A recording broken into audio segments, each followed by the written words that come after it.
What if everything you believe is wrong? What if your senses are lying to you right now? What if the world you trust, the body you feel, even the numbers you calculate, are all part of a carefully constructed illusion? 400 years ago, René Descartes did not ask how to improve knowledge. He asked something far more dangerous. What can survive absolute doubt? And with that question, modern philosophy was born. Descartes begins his meditations with a radical decision.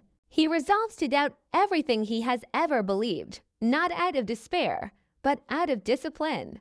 This is not casual skepticism. It is methodical doubt designed to destroy every unstable belief so that something indestructible might finally emerge. He starts with the senses. Our senses, he observes, sometimes deceive us. A stick looks bent in water. Distant objects appear smaller than they are.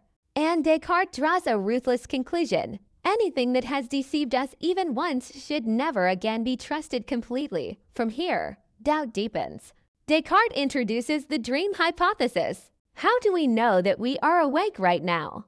In dreams, we see, walk, speak, reason, and feel convinced that everything is real. There are no definitive signs that clearly separate dreaming from waking experience. If that is the case, then the entire external world becomes questionable. And yet, Descartes notices something strange. Even in dreams, certain truths seem to remain intact. Mathematical truths like 2 + 3 = 5 appear immune to illusion, but Descartes is not satisfied. He pushes doubt to its absolute limit. He imagines the possibility of an evil demon, a supremely powerful being whose sole purpose is to deceive him. What if this being manipulates not only the senses, but reason itself? What if even mathematics is false? At this point, everything collapses. The physical world, science, logic, numbers, and even certainty itself fall into doubt. Nothing seems to remain, and yet, precisely here, Descartes discovers something extraordinary. Even if a deceiver exists, even if everything is false, deception itself requires a subject. If I am being deceived, then I must exist as one who is deceived. No power, no illusion, no deception can erase the existence of the thinker while thinking occurs. And so Descartes arrives at his first uncheckable truth. Ego sum, ego existo. I am, I exist. This is not a logical inference. It is not a syllogism. It is an immediate intuition. Every time I think, my existence is revealed directly and undeniably. Doubt itself becomes proof of being. Thought cannot occur without a thinker, but Descartes does not stop there. He asks a deeper question. What am I? Not a body, because bodies belong to the realm of doubt. Not a collection of senses, because senses deceive. What remains is the mind itself. Descartes defines the self as a thinking thing, res cogitans. To think, he explains, is not only to reason. It includes doubting, understanding, affirming, denying, willing, imagining, and sensing.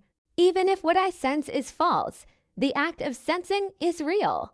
Thinking cannot be separated from the self. It is the essence of who I am not to clarify the mind's priority over the senses. Descartes introduces a simple yet profound example, a piece of wax. Fresh wax has a smell, a color, a shape, a texture. When brought near a flame, all of these qualities change. The smell disappears, the shape melts, the color shifts. And yet, we know it is the same wax. What allows us to recognize its identity? Not the senses, because they present only changing qualities. Not imagination, because imagination cannot grasp the infinite number of forms the wax can take. Only the mind apprehends the wax's essence, extension, flexibility, and mutability. Descartes calls this act mental inspection. The lesson is radical. Bodies are not known through the senses, but through the intellect. And more importantly, the mind knows itself more clearly than it knows any physical object. From the certainty of the self, Descartes moves outward. Within the mind, he discovers an idea that cannot be ignored, the idea of an infinite and perfect being. Descartes recognizes that he himself is finite, imperfect, and doubting. A finite being cannot be the source of the idea of infinity, and something cannot come from nothing. Therefore, the idea of God must originate from God Himself. This conclusion becomes crucial because a perfect being cannot be deceptive. Deception is a form of imperfection.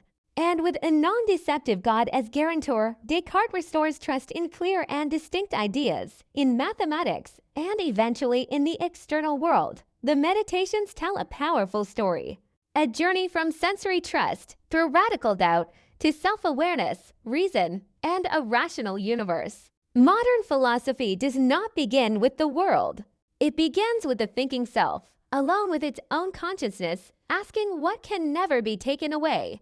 If this journey made you uncomfortable, that is exactly the point. Philosophy begins when certainty breaks. If you found this analysis meaningful, make sure to like the video, subscribe to the channel for deeper philosophical explorations, and share your thoughts in the comments.